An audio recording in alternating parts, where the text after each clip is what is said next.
Welcome, everyone. This is Rosalind Adams, and I'm happy to have you here. So today I'll be sharing top 5 documents you need for the Express Entry program. If you don't have these 5 documents ready, uh, I don't think you're ready for your application. They are very, very important. You need them ready before you start your application online. Okay, before I go into it, in this session, I'll be discussing the documents you need and even what the Express Entry program is itself.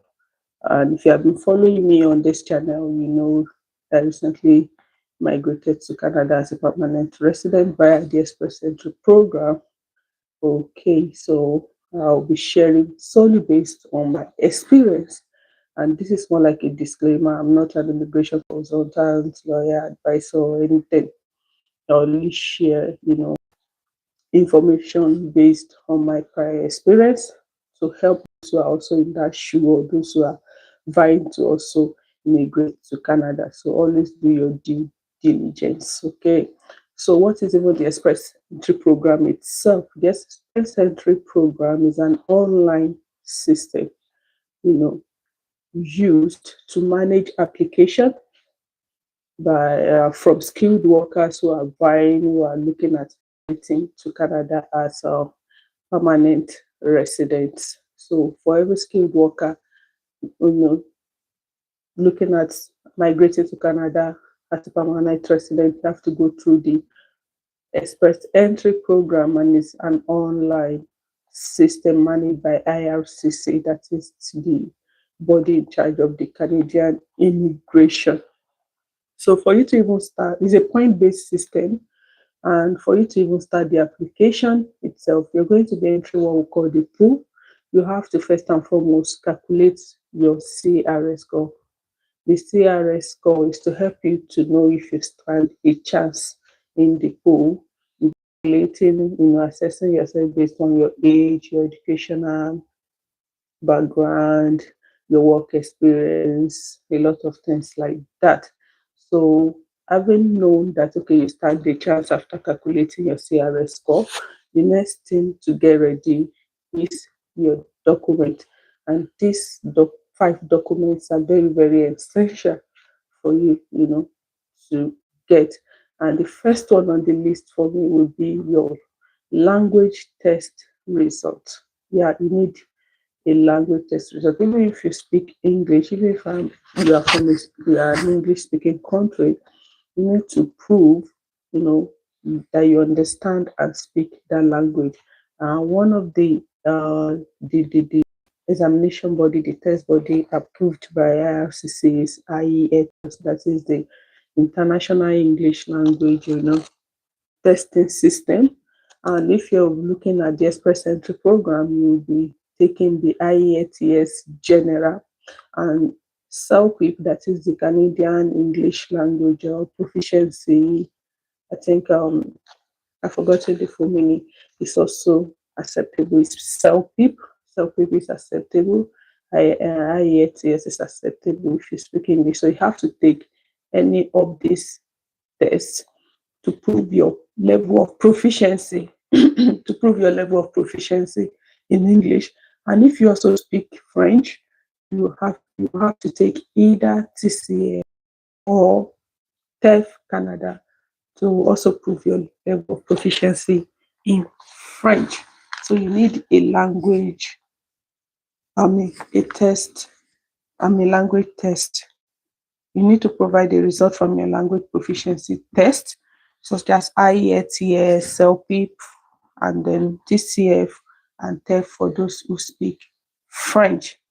So all of this is needed to prove your ability to, speak and understand these languages you claim you speak. So you just need to prove that, okay, you actually speak English or you actually speak French. So having gotten your language test results ready, the next thing is your educational credentials. You need that also.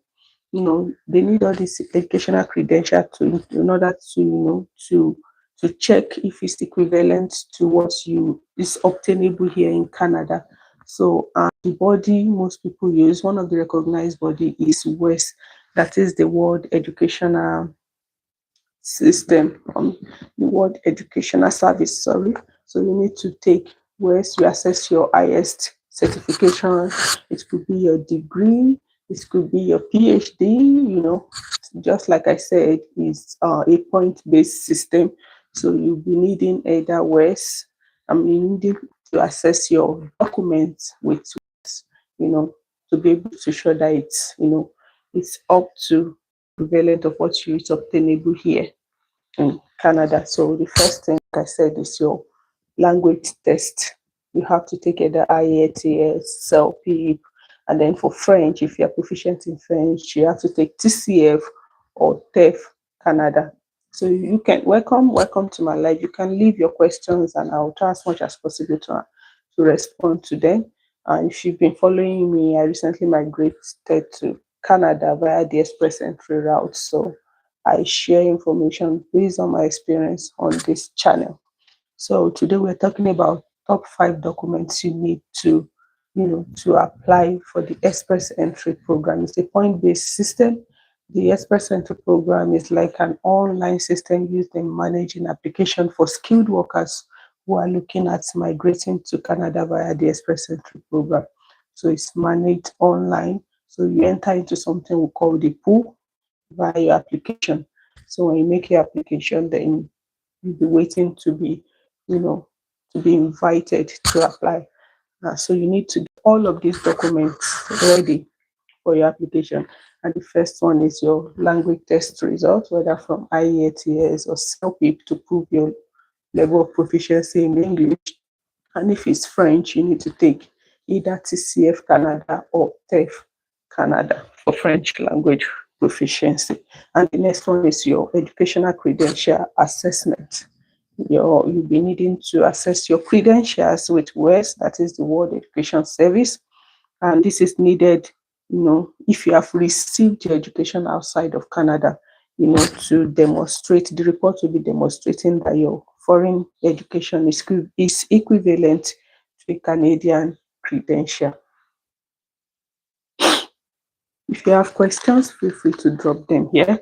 And the third one will be your passport. You cannot be talking of traveling abroad or immigrating without an international passport. So you need to have your international passport ready, because that is what you'll be using to prove your identity, And the fourth one is your proof of work experience. Yes, it's important.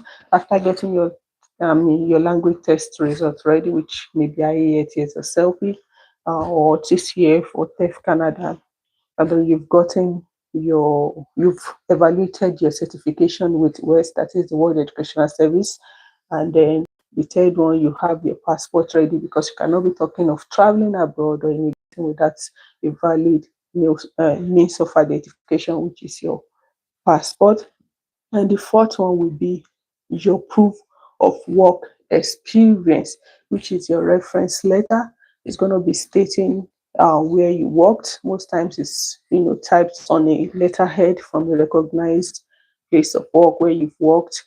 On a letterhead, it's going to be stating your role, number of hours you worked, how much you earned, and there's something we call NOC. Every job in the Canadian Express Entry program is classified under what we call NOC. So it's whatsoever job you pick, whatsoever NOC you pick must align together with the work experience stated in the reference. So the reference letter is one important document. It will show your pay stub, your title, your duties, and your duration of employment. If you have questions, feel free to drop them. And the last one I'm talking about today is the police clearance certificate, which is called the PCC. So you see that one, very, very important. The PCC, you cannot joke with it. For every country you have lived, if you have the time to travel, for every country you have lived in the last 6 months, up to 10 years, from the last 6 months and upward, you're going to be getting a police clearance certificate for them. This is just to